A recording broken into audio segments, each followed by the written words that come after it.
Welcome to the Navigating Disruption podcast. I'm your host, Shaquille Barmel. I'm the CEO of Ocean Blue Strategic and partner with the Summit Group. I'm a coach, consultant, and speaker, and I help leaders, entrepreneurs, and sales professionals make an impact through improved performance. In this podcast, I share insights and interviews with interesting leaders to define practical lessons that you can use to make an impact in the face of uncertainty.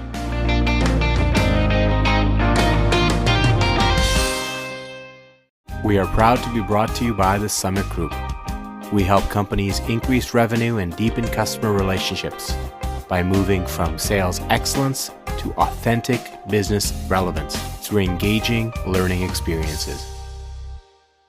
One of the best things about having a podcast is the new people that I get to meet on a regular basis.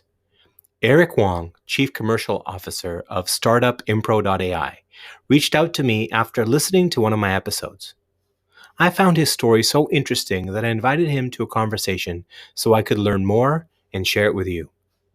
He grew up in the lower mainland of BC, and then his talent and ambition took him first to Toronto and then to San Francisco, working with the executives of some of the largest tech companies in the world, as well as some of the coolest startups. He was successful, but he was still drawn back home. Join me in this conversation to hear about his adventures and the incredible lessons he learned along the way. Enjoy the conversation.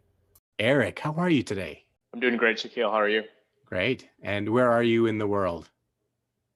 I am in Vancouver, British Columbia at a WeWork on Main Street. I come here to get a little bit away from my noisy house with my two young kids. Eric, tell us a little bit about what you're doing right now. What's your role, your company? I'm currently the Chief Commercial Officer of Impro.AI. So we're a technology platform to bring the benefits of one-on-one coaching to the masses.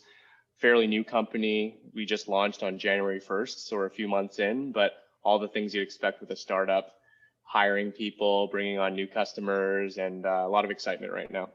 That's cool. So, of course, my listeners will know that we interviewed Josh Blair, the CEO of Impro.AI, a few months ago. Let's talk a little bit about how you and I connected. So tell me a little bit about how I'd like to talk about your career and how your career has progressed. You grew up in BC, right? I did. I grew up in North Delta, British Columbia, out in the suburbs, played high school football, had lots of friends growing up. Ended up going to UBC for computer engineering and stayed in Canada for a couple of years before going down to the United States for a big chunk of my career. Huh. So North Delta, what school did you go to North Delta? I went to Seaquam, and I was the quarterback of the Seahawks football team, and we made it to the provincial semifinals where we unfortunately lost. So, you basically, high school football, you were the quarterback, you said?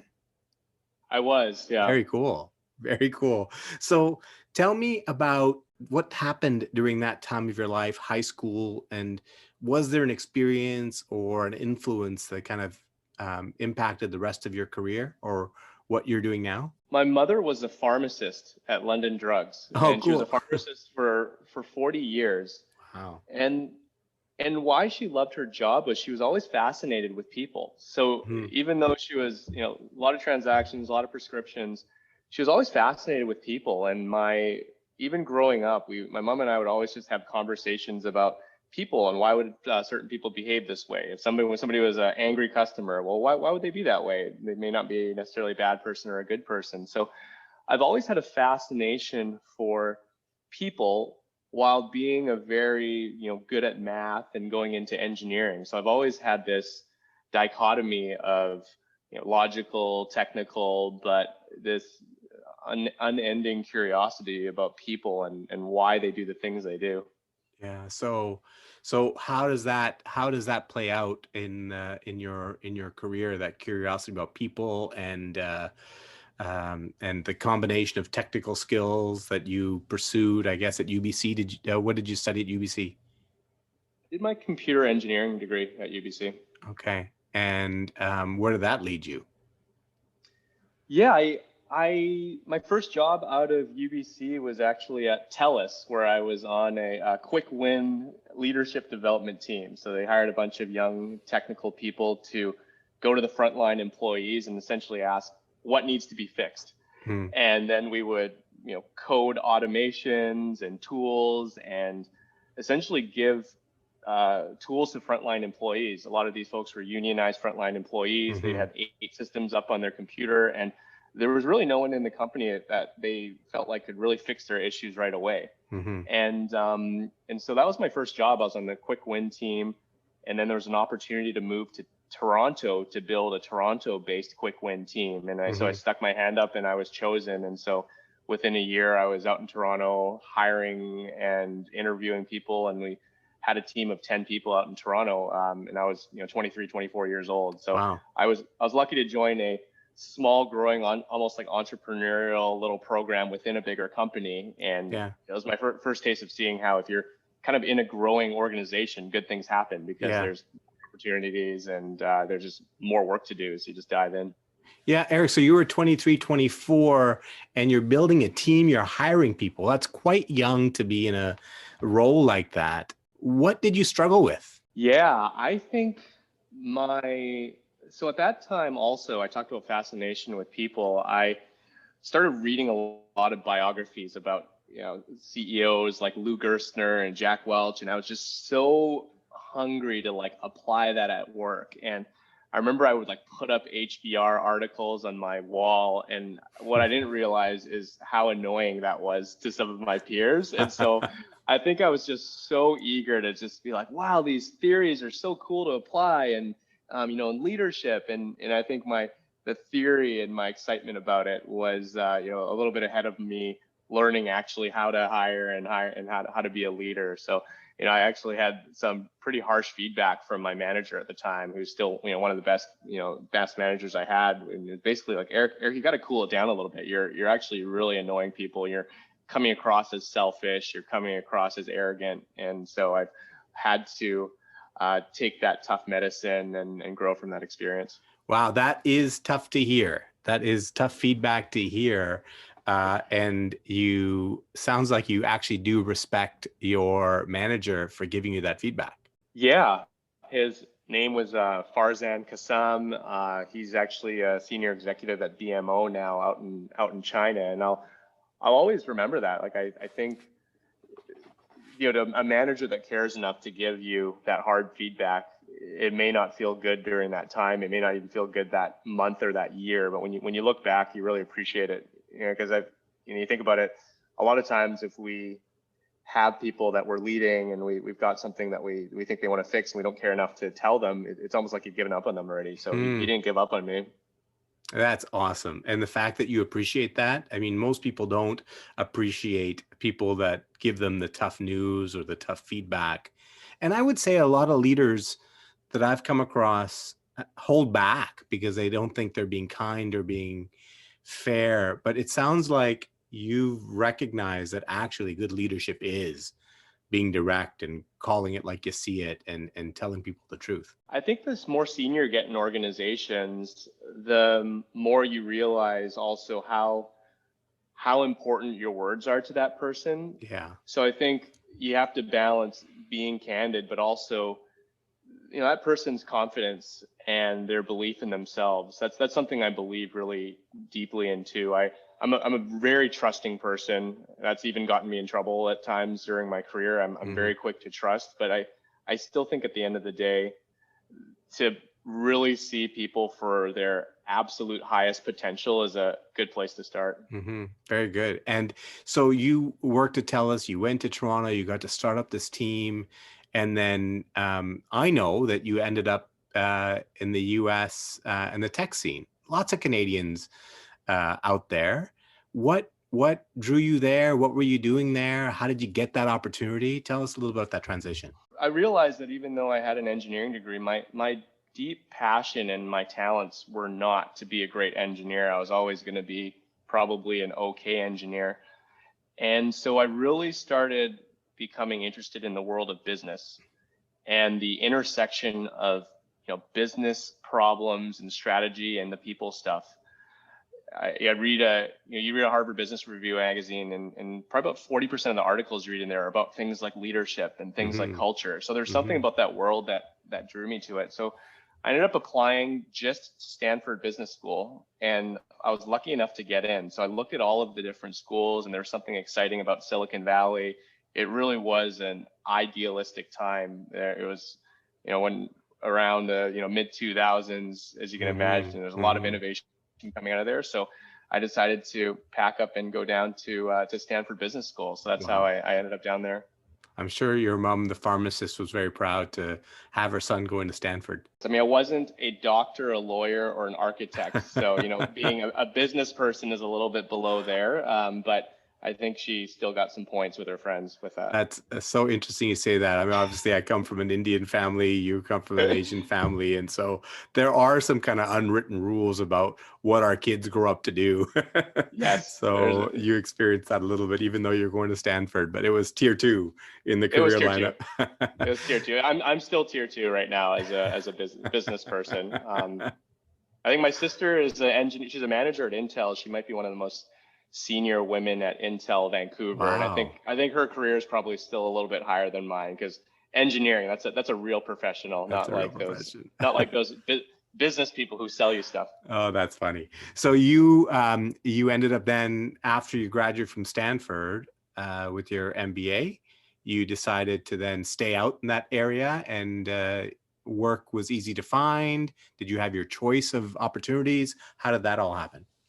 Yeah, 2008, it was right before the crash. So, 2009 was a different story, but there was a lot of job offers, and I had 5 job offers, and 4 of them were from companies you've heard of, companies like Cisco and British Telecom. I had a telecommunications background, networking and IT background, but I went to a company that nobody had heard of, which was a Swedish consulting firm called BTS, and it was a mid-sized firm, and they did experiential learning through business simulations.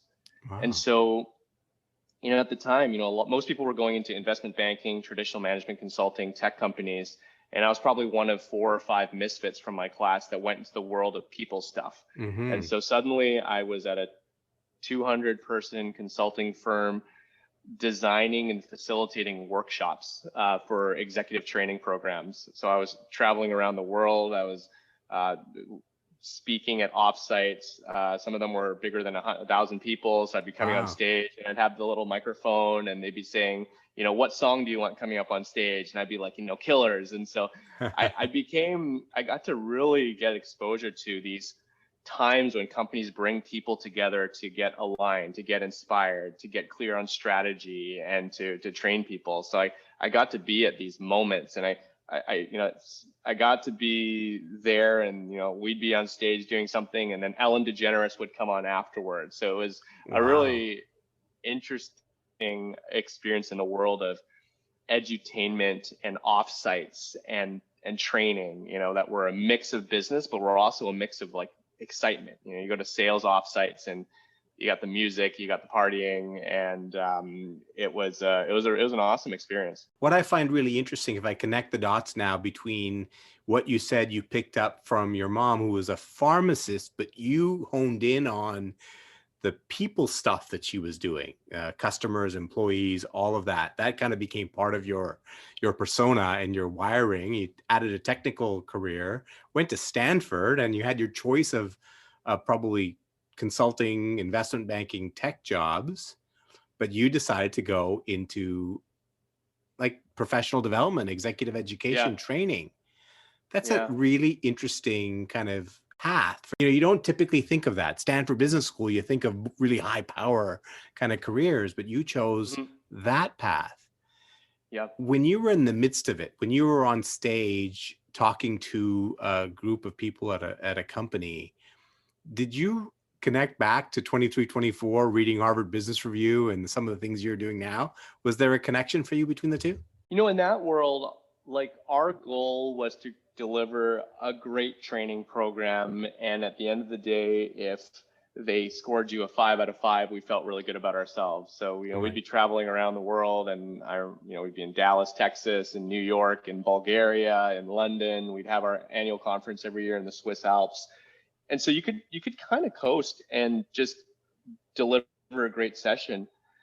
But I think that it was also an amazing opportunity to get exposure to a lot of different companies, right? Like I facilitated about 250 different offsites, companies like VMware, AT&T, Google, Cisco, ABC television group. So you got just this exposure. So if you're curious, it's amazing, right? Like you can think, you can observe, you get to teach some of these different concepts, and we partner with thought leaders like Liz Wiseman and Multipliers Leadership, so it was an amazing opportunity to learn, and I think just get reps and exposure to lots of different companies, lots of different leadership teams, lots of different cultures. So if you're curious, which I was, it was an amazing opportunity to learn.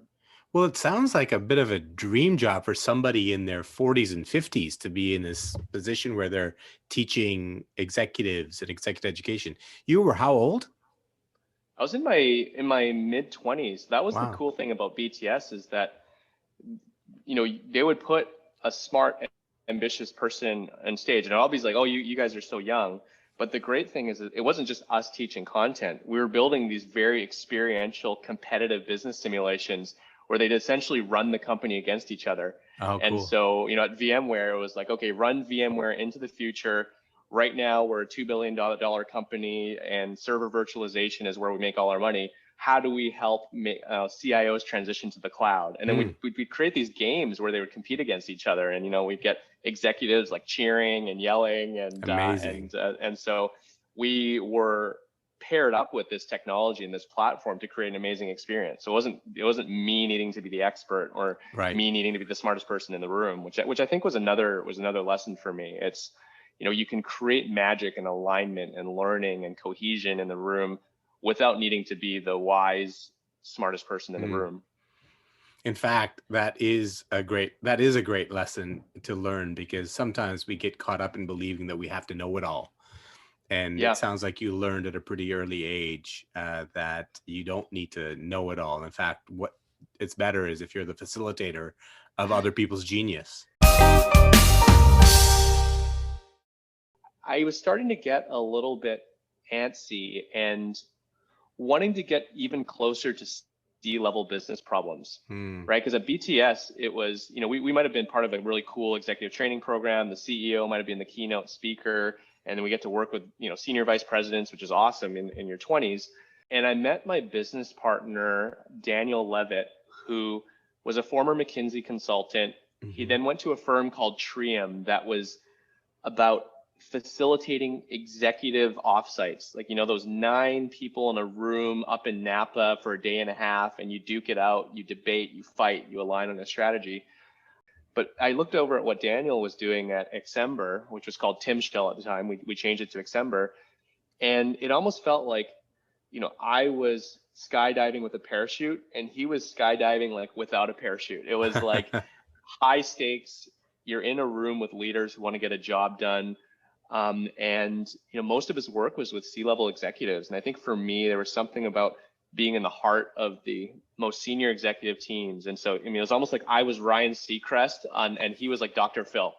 He was able to come in there and like facilitate the hardest conversations. So I ended up leaving BTS, joining Daniel, and we built Exember, which was my most recent job before Impro for about 6 years, and grew it to a decent sized, boutique firm down in the San Francisco Bay Area, which is where I spent, 2014 to around 2019. Okay. So Exember still exists. You left.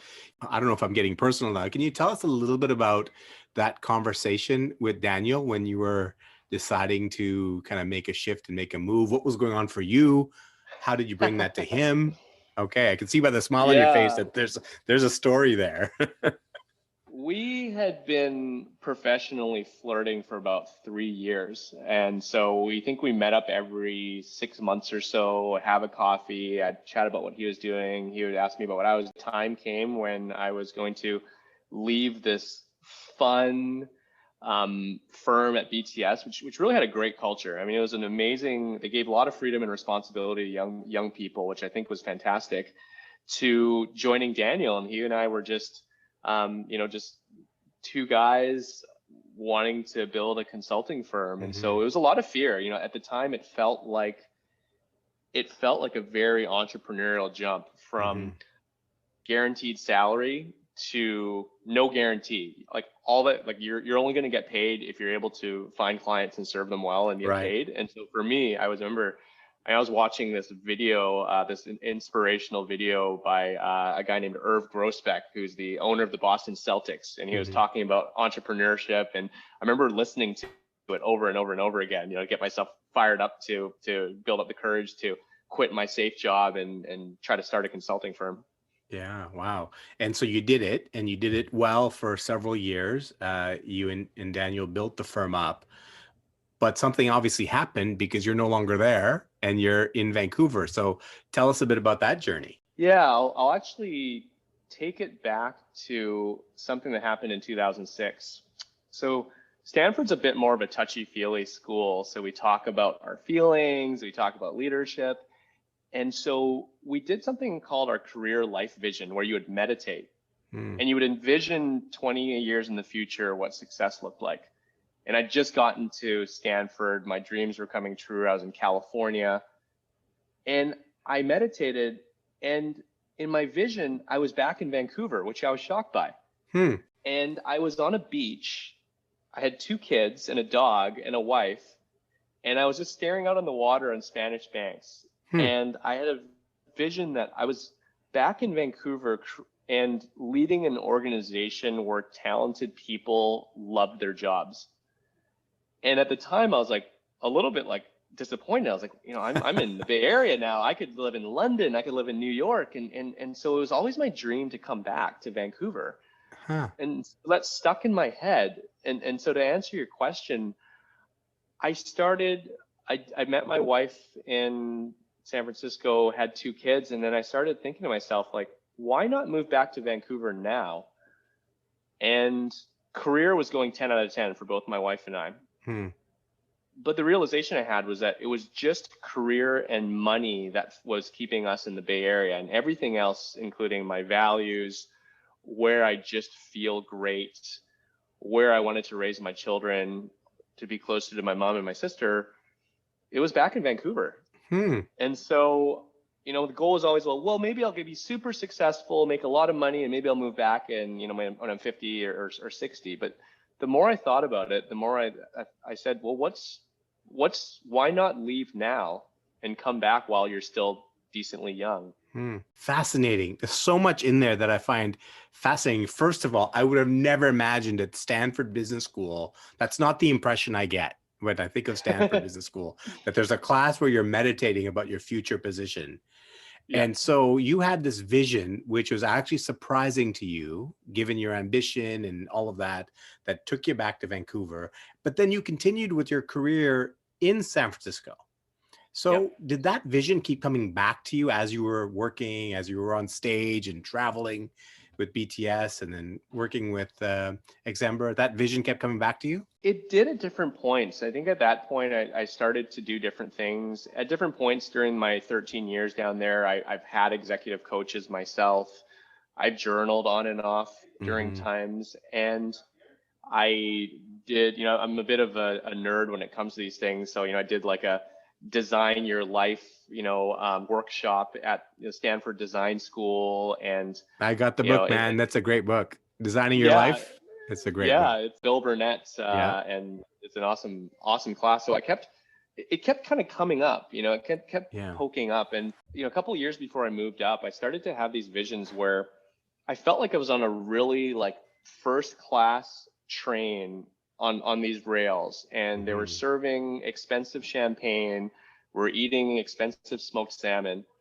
But you would look out in the distance, and there was just almost like this kind of crazy, like futuristic looking city out in the desert.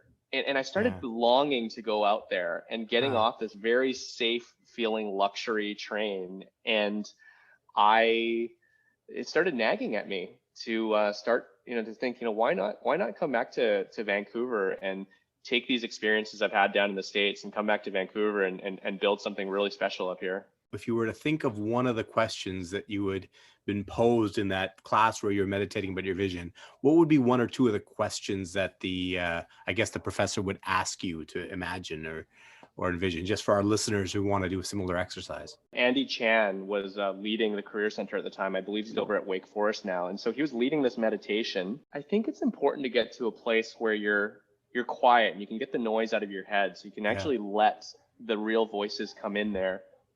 And some of the practical questions might be, where are you? How do you feel? Where do you get your energy from?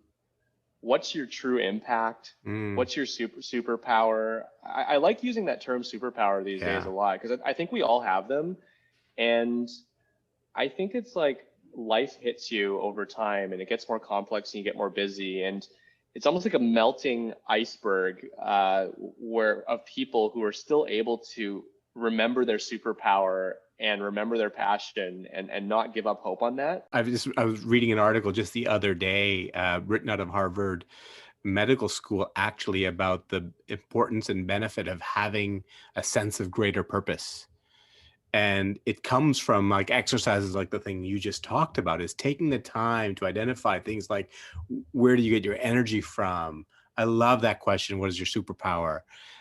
It kind of the idea that you lean into those things that you're already good at, as opposed to getting hung up on those things that you aren't your strengths, I think is really, really powerful. Well, that's cool. That's cool. So you decided you're going to come back to Vancouver. Tell us about that experience, that journey. How did that look? And how did you end up where you are now? So I came back in late 2019, a few months before the pandemic. I had a 2-month-old and a 3-year-old daughter at the time and a dog. And so it was a pretty big move to kind of pick up and come back up here and get a place out in East Vancouver where I live now and I love. I came back up here, and at the time I'm still working at Exember, and things were going great. Even with the pandemic, we did a really good job of pivoting and continuing to keep the business running.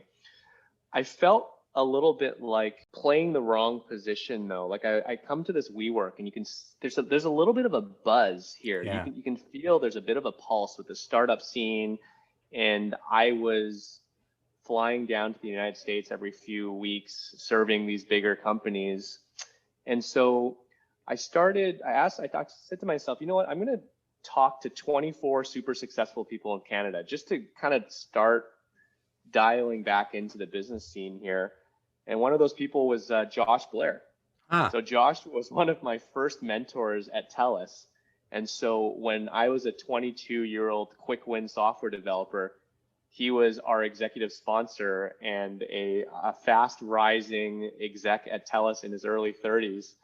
And so he and I had stayed in touch over the last 16 years. Just every year or two, I just kind of checked in, and grabbed coffee with him when I was coming back into town. And so, when I reached out to him, the timing was perfect. And at the time, he had just taken over as CEO of Impro. And I was thinking, wow, this guy was the number 2 guy at TELUS. So everyone's knows our Canadian phone company. He was there for 25 years. He was the number 2 person, left TELUS last year and had come up as an investor and as the CEO of Impro. And so I thought to myself, well, if Josh is interested in this, there's probably something worth listening to, because, as a former head of HR at TELUS, he's probably had every solution sold to him in the book. Yeah. And so if he believes there's something worth exploring here, I was listening. So, we ended up having a number of meetings, and I became so compelled by the vision that I ended up selling my shares in Exember, back to Daniel, and jumping into Impro. So going from 13 years in consulting to suddenly being a, early stage startup executive, which is a pretty big leap. Yeah. Wow. So just to kind of reconfirm the story, you decided to move to Vancouver from San Francisco, but you didn't leave your affiliation with Exember. You were still working there, but you were just living in Vancouver and then traveling back and forth.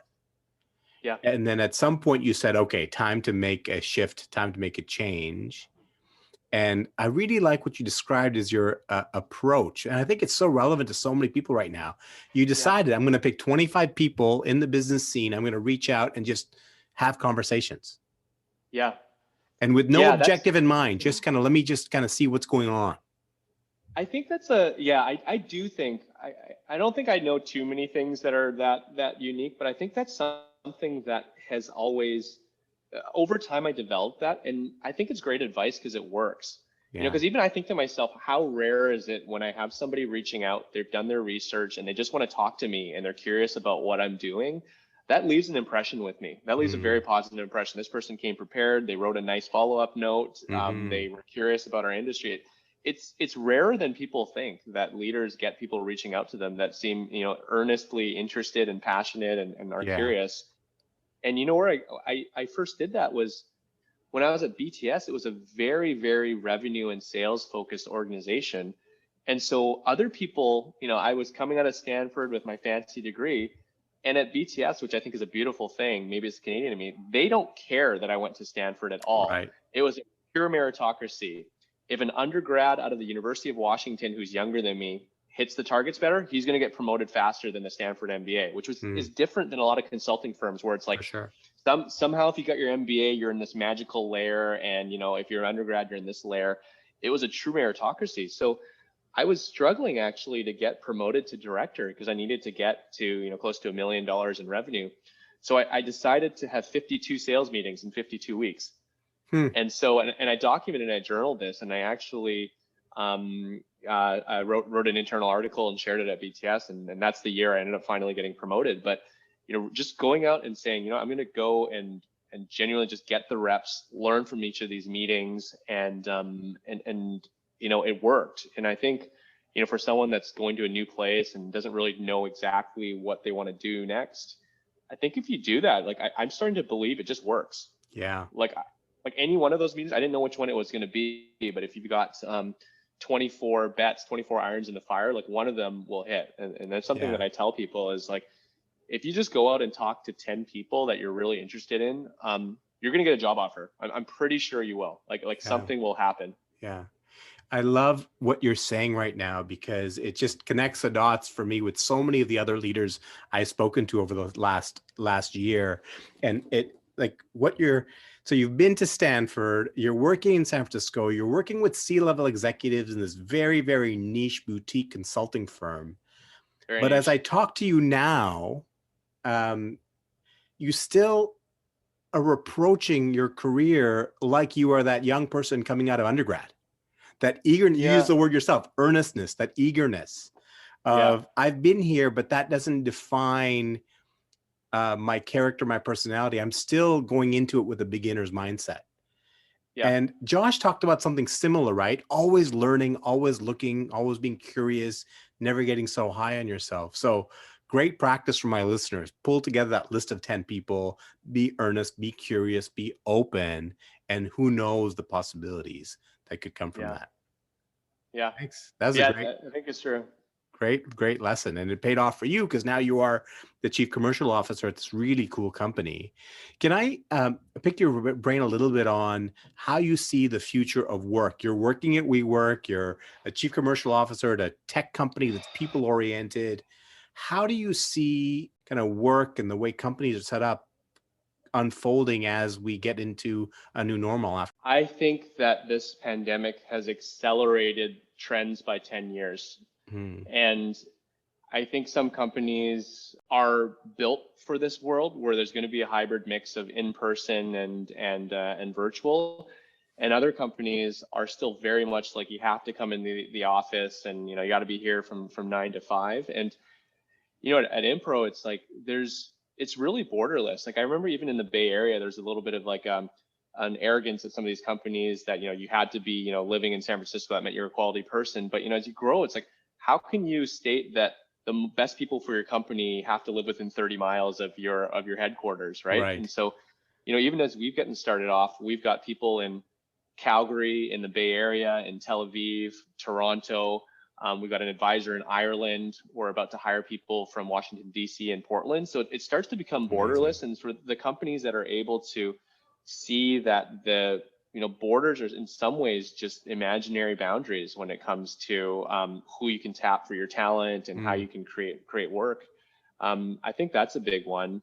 And look, I think what I'm saying is coming from a privileged place of being in a knowledge economy. There really is a K-shaped recovery where some companies are doing fine and some companies are really struggling. And so that's something I think a lot about too, is that is this rising inequality, and inequality has always been around, but I do think that it's coming from the States and and having seen different places. I am worried about inequality right now, and how can we make sure that people still have a shot? Everyone's got to work hard, but people still have a shot, and I worry a little bit in the trends I'm seeing when it comes to the inequality in the world, because the moment people don't believe that they have a shot, like it's bad things can happen. Any early thoughts? I mean, any early thoughts for you on ideas or things that we can all do as leaders? I mean, for the business leaders listening to this, are there things that leaders can start thinking about or doing or creating to just help with that? My mind, I know it's such a hot topic these days, but I'm living myself the importance of diversity and making sure that we are even in where you're looking for talent, looking in the non-obvious places. We're so lucky to have Celia Harms as one of our first coaches at Impro, and she used to lead diversity recruiting at Apple.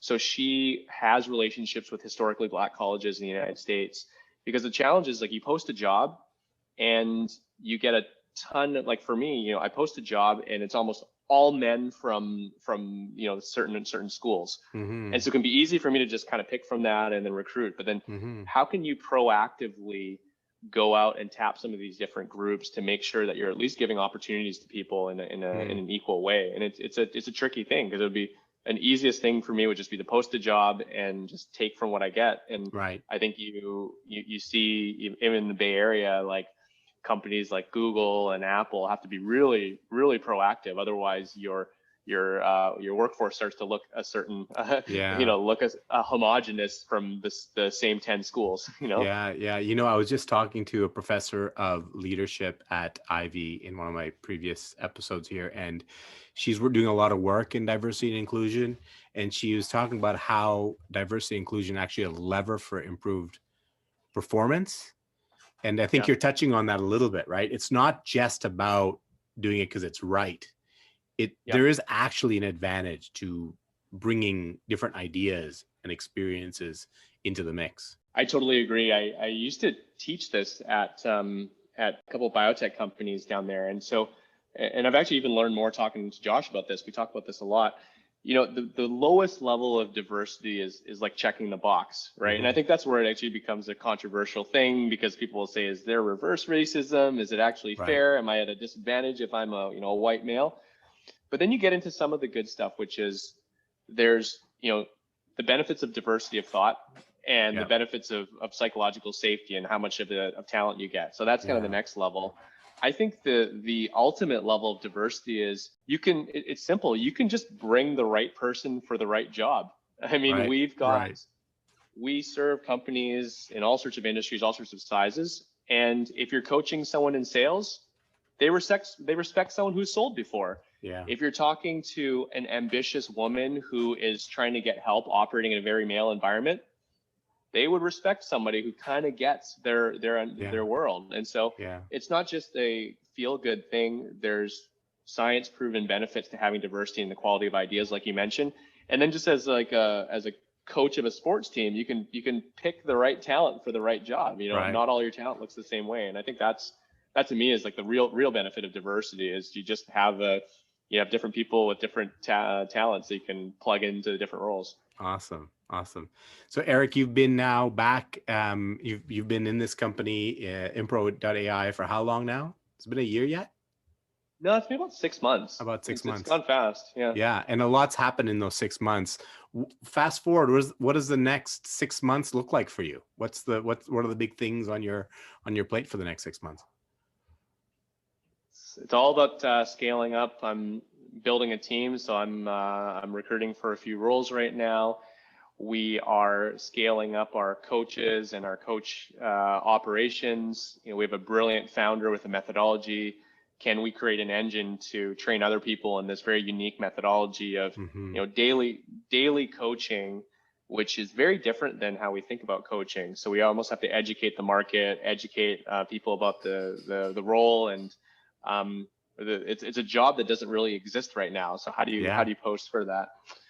And I think just trying to operate lean, and so where how do you make sure that you use your funding appropriately and manage the company efficiently? And I think we're just building a culture. Like, how do we bring the right people into the organization right now who can take us to the next level? So applying all those lessons from those Harvard Business Review articles I was reading and posting. Yeah.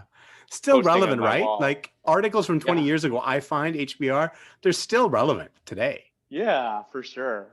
Yeah, I was reading one written by my friend about getting the most out of your people. So Liz Wiseman and Greg McEwen, who I just who I went to school with, actually, was just reading that the other day, and there's still good nuggets of wisdom. There's still good stuff there. Awesome. Greg McEwen, I was just listening to a podcast this morning. He was on it, Coaching for Leaders. And he was the guest on that podcast. So that's kind of cool that you actually went to school with him. I'm really grateful for the time you spent with me, and I love the conversation. We bounced around with a lot of different places. Thanks for being so open about your career and your reflections and your first failure. That was awesome to be able to share that. I look forward to staying in touch and wish you all the best in your challenging next 6 months. Thank you very much. Have a great day. Now, I know you didn't get to see the video of this conversation, but one thing that might have come across from the dates that we talked about is that Eric is a very young man. To be in the role he's in at his age is quite remarkable. And he's gained a lot of wisdom through his experience for such a young person. Let me share some of the things that stuck out for me from our conversation. First of all, he touched on the importance of the leader that he had when he was in his early 20s that gave him candid feedback, delivered a difficult message to him, but it's one that he valued, it's one that he took to heart, and it's one that it helped him grow. And he reminds us that when you become more senior, your words matter. And to make sure you're using those words to help your team, your people grow. And sometimes that means delivering difficult messages. He also talked about how, you don't have to be the smartest, most experienced person in the room to add value. That sometimes great value, in fact, more often than not, great value comes from being a facilitator of other people's intelligence, genius, and experience. And you can do that at any age with the right set of emotional intelligence and empathetic skills. He talked about how meditating on his vision was so impactful for him and how he learned that at the Stanford Business School.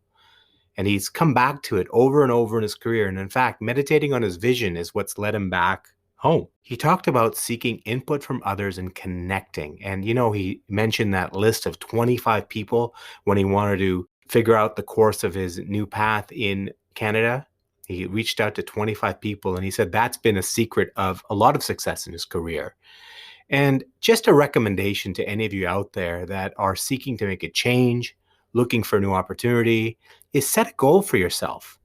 Establish a goal for what you want to learn and what objective you want to accomplish by connecting with others. Identify 10 people, learn about them, be open to learning from them, and have those conversations and see where it leads you. And then do another 10. It's a great trick, great tool, as long as you can stay open and maintain that beginner's mindset. And the last thing, his concern for equality in our society. And he described a really powerful lever, which is a really authentic focus on driving diversity and inclusion. It's a secret weapon to involve just different perspectives, different backgrounds on your team, because on one hand, you do the right thing. On the other hand, you get so much perspective and skill sets, and it helps contribute to the culture of an organization to be more innovative. Really appreciated that conversation with Eric. I hope you did too, and I hope you have a Thank you for listening. If you enjoyed this episode, please rate, review, or share it. I want to say thank you to one of my favorite bands, Late Night Conversations, for sharing their song Chaos with me and letting me use it in this episode. You can learn more about them on Instagram at LNC Connected. And here's more of their song Chaos to take you out.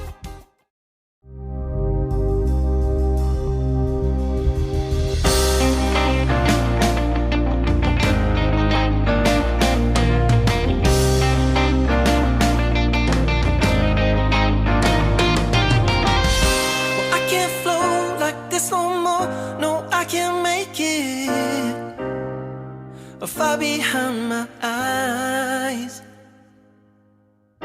Mediation, suffocation, it'll break me. Information in disguise.